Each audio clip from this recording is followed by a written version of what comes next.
Every second, millions of sensory signals flood into your brain. Light, sound, and touch rush through your nervous system in real time.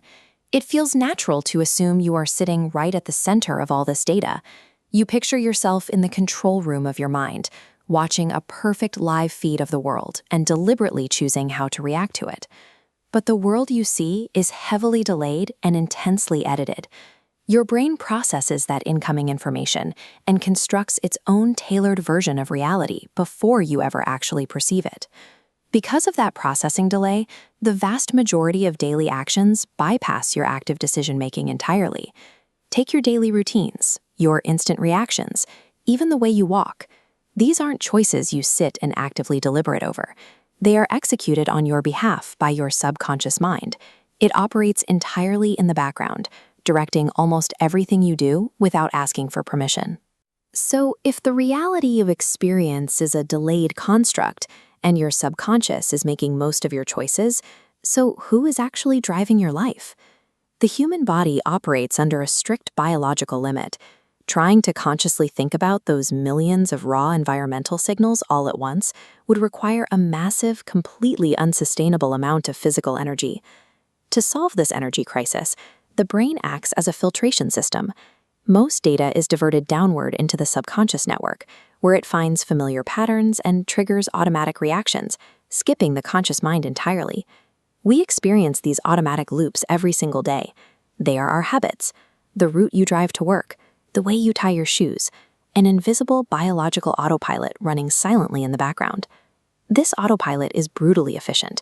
Once a routine is established, your conscious mind is rarely consulted again to execute it.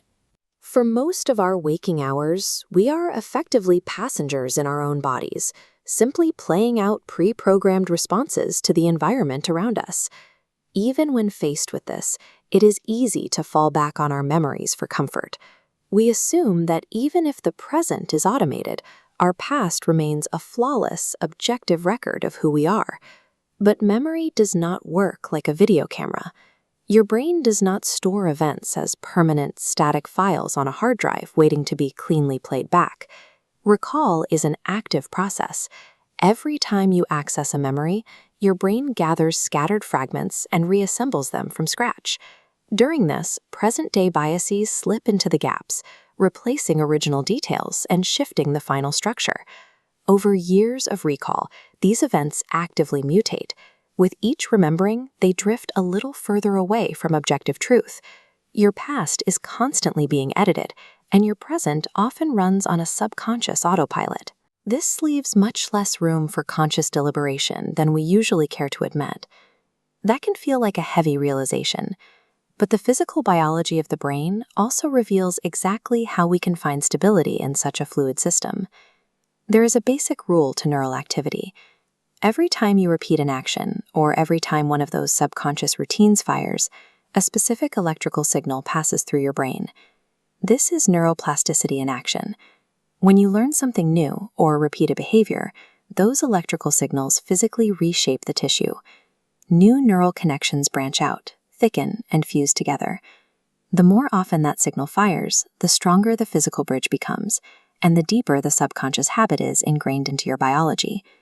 It forms a continuous loop. Your subconscious drives your daily actions, but your repeated daily actions literally build the physical hardware of your subconscious.